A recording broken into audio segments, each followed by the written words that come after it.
Bonjour et bienvenue sur ce nouveau podcast.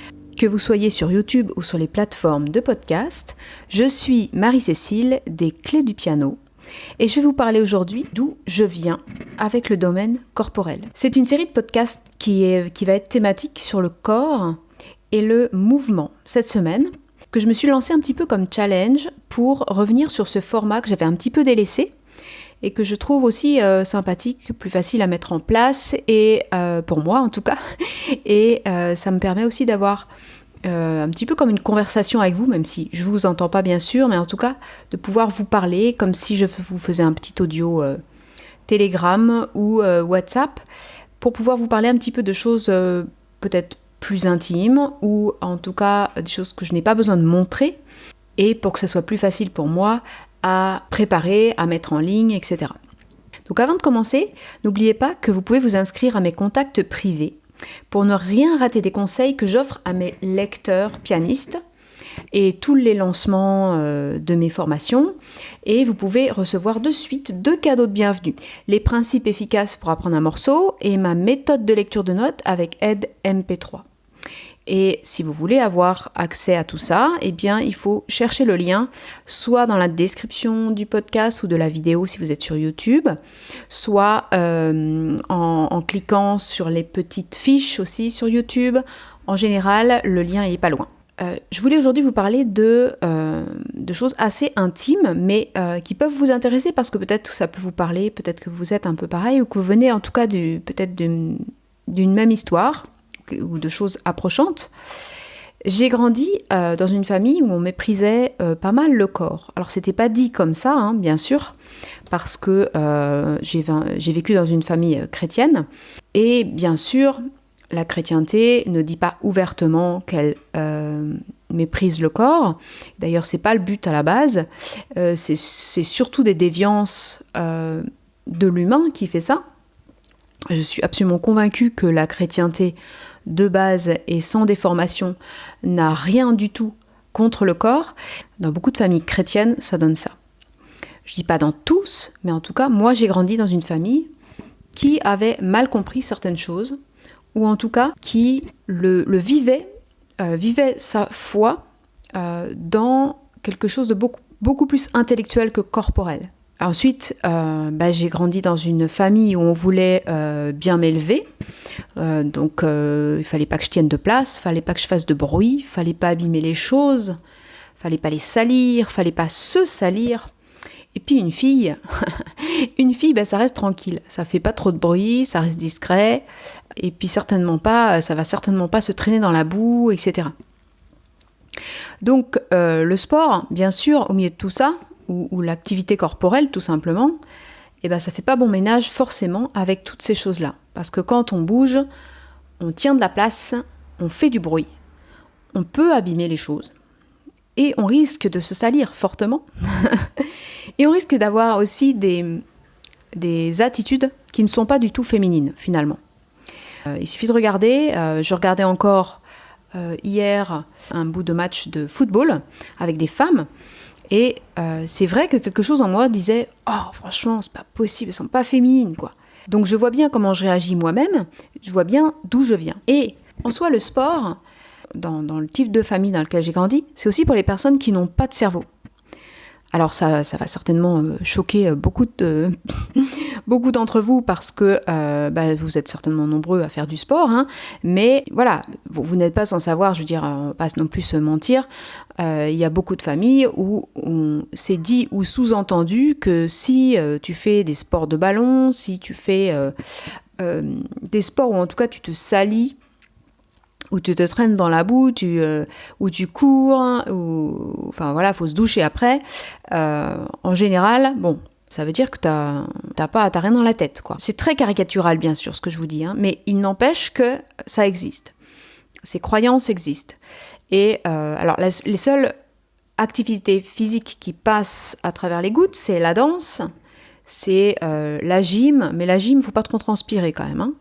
Donc la gym qui ressemble à la danse, la gymnastique un peu sportive qui est quand même approchante de la danse, en tout cas pour les filles. Bien sûr, quelque part, c'est un peu biaisé ce que je vous dis. J'aurais été un garçon dans cette famille-là, peut-être que ça aurait été différent, hein. Mais en tout cas, là, en étant une fille, ça n'a fait que renforcer les choses. Et ensuite, on mettait beaucoup en valeur l'intellectuel. Donc, toujours pareil, c'était pas forcément du dit franchement. Mais là, si je pouvais vous montrer la tonne de livres qu'il y a toujours d'ailleurs dans l'appartement de mes parents, on voit très bien que c'est quand même bien mis en valeur, quoi. Donc j'ai rien contre le livre, hein, c'est pas ça le problème, mais en tout cas le choix est beaucoup plus orienté vers les activités intellectuelles.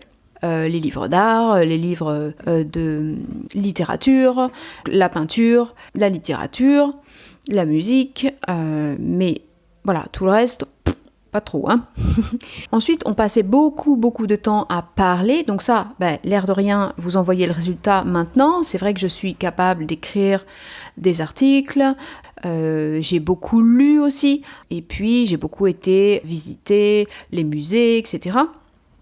Donc ça, c'est très bien parce que ça m'a formé une culture générale, ça m'a formé à voir au-delà de juste ce qu'on peut voir avec les yeux ou ressentir avec les sens, vraiment de réfléchir philosophiquement aux choses, d'aller dans quelque chose de très immatériel. Donc ça, c'est une grande qualité, et finalement, je remercie mes parents de m'avoir mis là-dedans, mais il n'empêche que derrière, ça prenait du temps, tout ça. Il y a ça aussi, c'est que c'est pas forcément toujours un problème aussi de choix ou de mépris. C'est aussi parce que le temps passé, tout simplement, prend toute la place. Le temps passé sur les livres, le temps passé à aller voir ceci, voir cela, fait lui-même le choix. Donc ça, voilà, ça prenait... Je sais qu'on pouvait avoir des conversations pendant des heures au repas avec ma mère. Pendant ce temps-là, on sortait pas dehors pour aller marcher ou courir quelque part. Ensuite, il y avait un autre élément, c'était un élément de préservation. Je me souviens vraiment qu'on devait se préserver. Préservation du pianiste, c'est-à-dire qu'il y avait toujours « attention tes mains ». Alors donc, je pouvais pas porter les sacs de course, je pouvais pas faire ci, je pouvais pas faire ça, parce qu'il fallait que je protège mes mains. Donc ça, c'est un élément où il faut être très très vigilant sur les pianistes.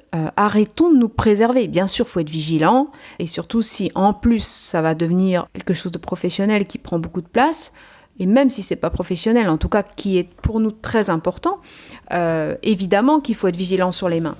Mais il faut pas tomber dans l'excès aussi, de se protéger, de se surprotéger, parce qu'au bout du compte, on ne porte plus rien et on s'affaiblit. On va le voir dans la deuxième partie du podcast.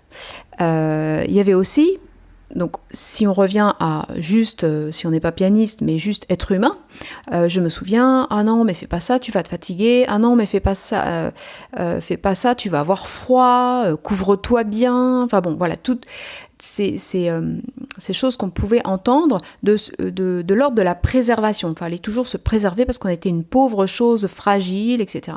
Oui, la peur de s'abîmer, en fait, quelque part. Et qu'est-ce que ça donnait, finalement, au bout du compte ?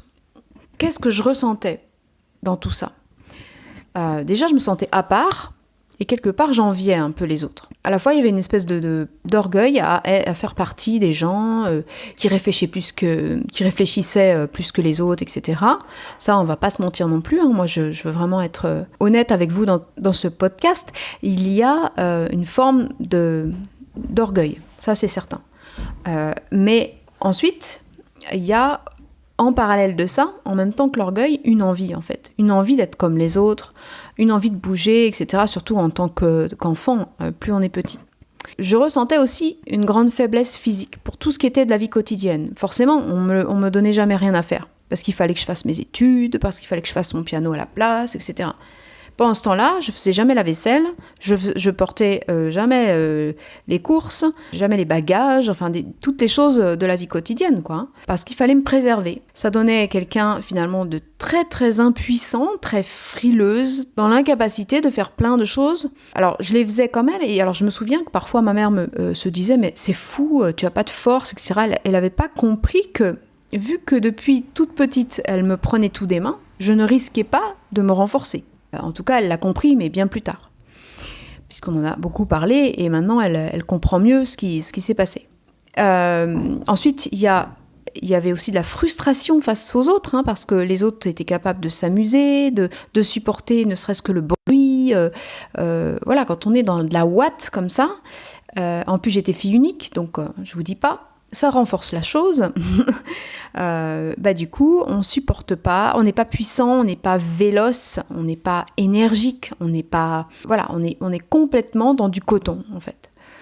Et il y a aussi un autre élément qui me frustrait beaucoup, c'est mon esthétique.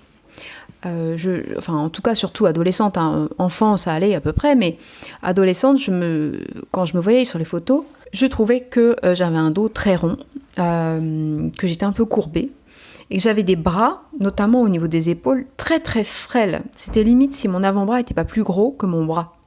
J'aimais pas du tout. C'était une intuition déjà, à l'époque, je me souviens, de ne pas être normale, qu'il y avait quelque chose qui clochait dans ma façon de fonctionner. Et alors au piano, ça donnait quoi ?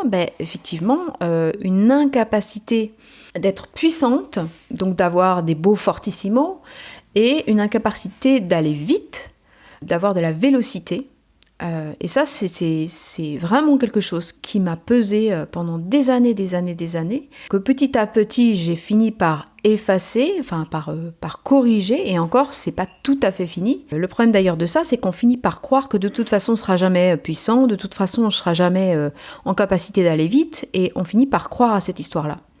Et ça, vraiment, si c'est votre cas, écoutez bien la suite, parce que vous allez voir, moi, comment j'ai réussi à passer par-dessus tout ça. Avant de continuer, je voulais vous rappeler que nous sommes dans la semaine de lancement de la formation Un corps pianiste, qui est sortie cette année, donc je suis très contente, qui est en pleine évolution. Il y a régulièrement des vidéos qui y sont ajoutées, et c'est une formation qui va évoluer pas mal en 2023. Et j'y tiens beaucoup parce que je voudrais qu'elle aide toutes les personnes comme moi qui sentent que ça va pas au niveau physique. Donc il manque de souplesse, il manque de puissance, il manque de rapidité dans leur jeu pour passer vraiment un cap. Hein. Ils restent toujours à un niveau un petit peu moyen ou carrément débutant parce qu'il manque quelque chose physiquement. Voilà, donc vous trouverez le lien dans la description ou en fiche, hein, si vous êtes sur YouTube, dans le petit i en haut à droite de la vidéo, etc. Vous avez le lien qui est pas loin. De toute façon, on va parler de cette formation tout au long de cette semaine aussi, donc vous aurez de quoi avoir des liens régulièrement. Donc si je reviens à mon histoire, maintenant qu'est-ce qui se passe ? Mais qu'est-ce qui s'est passé ? Comment j'ai résolu le problème ? Alors, on n'a jamais résolu totalement. Je reste quand même quelqu'un de plutôt fragile physiquement et voilà, je ne vais pas demain monter l'Everest, tout ça, c'est certain. Mais en revanche, j'ai quand même véritablement changé de façon de fonctionner et même changé de forme corporelle. Et j'ai vraiment résolu beaucoup de problèmes, notamment ma frilosité, même si des fois ça revient, bien sûr, on reste quand même toujours avec certaines choses, mais en tout cas, je sais comment faire pour résoudre tout ça. Ce que j'ai compris, c'est que le corps s'abîme autant à ne rien faire qu'à en faire trop. Bien sûr qu'un sportif de haut niveau qui travaille vraiment beaucoup, qui répète beaucoup, ou quelqu'un qui n'est pas habitué et qui fait trop de sport d'un coup, il s'abîme. Ça, c'est certain. Par contre, un corps qui ne bouge pas s'abîme autant. Voire plus. Hein, les études le prouvent de plus en plus d'année en année. Un corps qui ne bouge pas, un corps qu'on veut absolument préserver, s'affaiblit complètement. Donc ça, je l'ai compris maintenant. Le corps, il est fort que si on le bouscule, que si on le met dans l'inconfort. Donc, il faut aussi accepter l'inconfort. Et c'est vrai que dès qu'on va dans le froid dehors, dès qu'on veut faire un effort physique, qu'on veut porter des choses, etc., il y a quelque chose en nous, et là, que ce soit notre éducation ou non, de toute façon, le corps crie « stop, je veux pas ». Sauf que c'est en allant au-delà de ça, en passant outre ça, qu'on le renforce. Ça, je l'ai bien compris parce que je l'ai vu de mes yeux, je l'ai ressenti et tous les jours, je progresse maintenant grâce à ça en passant outre cette petite voix qui dit « Oh, tu vas te fatiguer, oh !» Parce que c'est bien gentil de reprocher à sa famille ou son éducation certaines choses. Encore faut-il ne pas avoir en soi la même chose et les mêmes mots qui reviennent en boucle. Alors, je vais nuancer ce que je dis juste avant, c'est que il faut le bousculer, le corps, il faut le mettre dans l'inconfort, mais d'abord, il faut rester mesuré, progressif, ça c'est certain, et ensuite, il faut lui permettre de se reposer.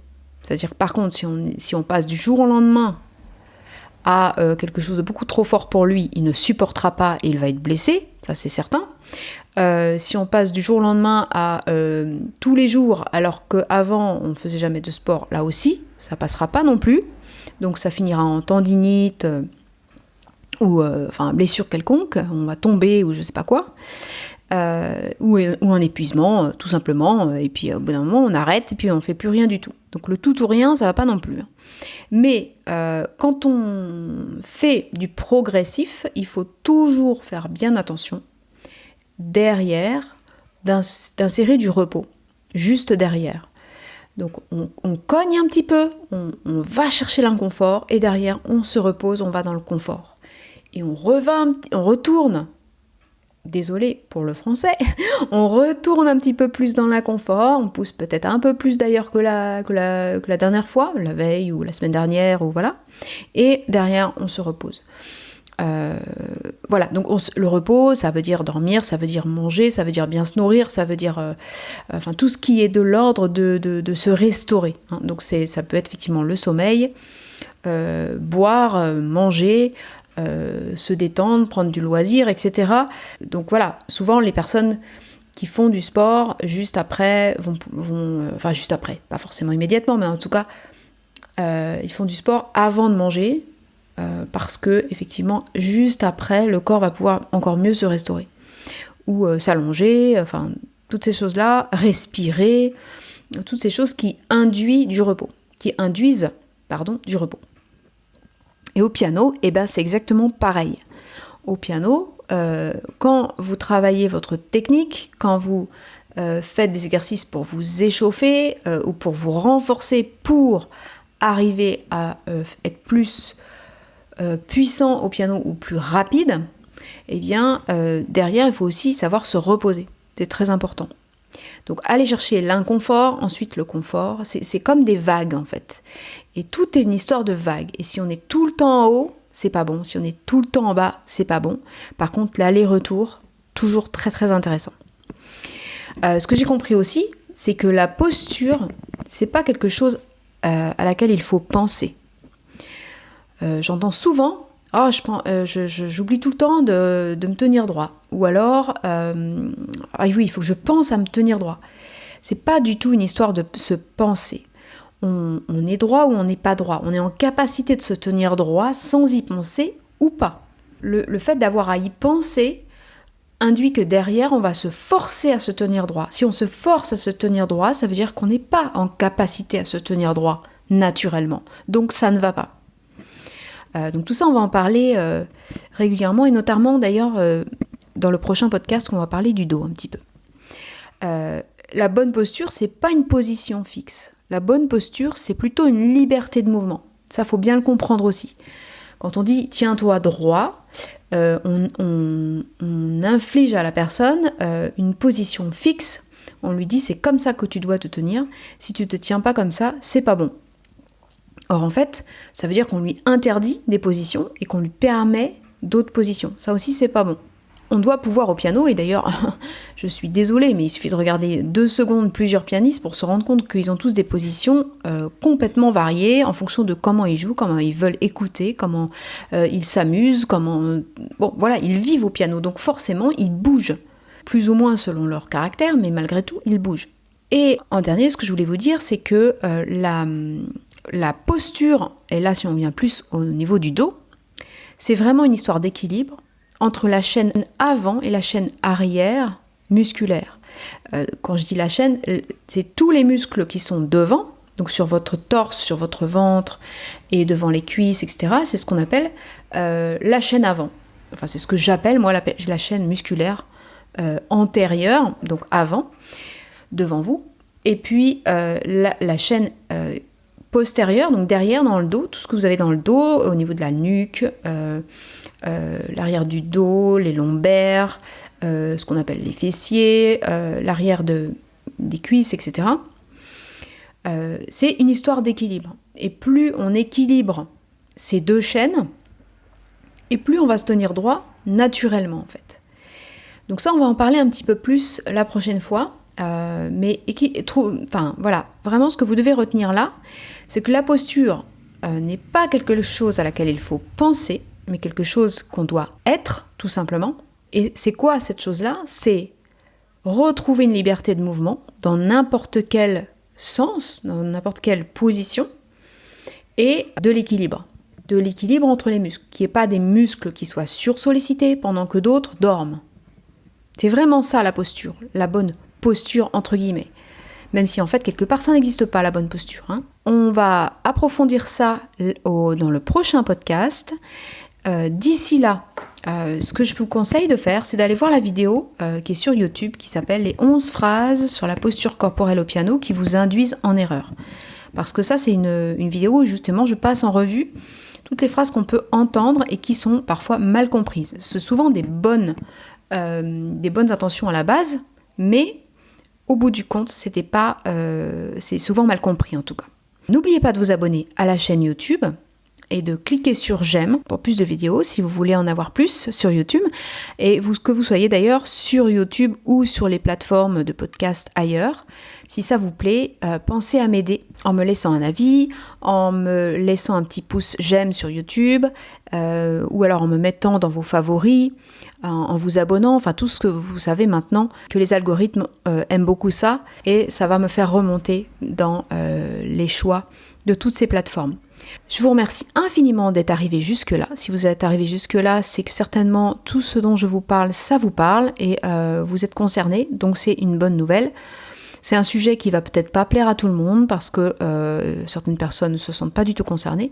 Eh bien c'est pas grave, si vous êtes encore là, ça veut dire que vous avez peut-être quelque chose à creuser là-dessus et donc pensez bien à aller écouter le prochain podcast sur la posture et en particulier on va parler du dos. À très très vite.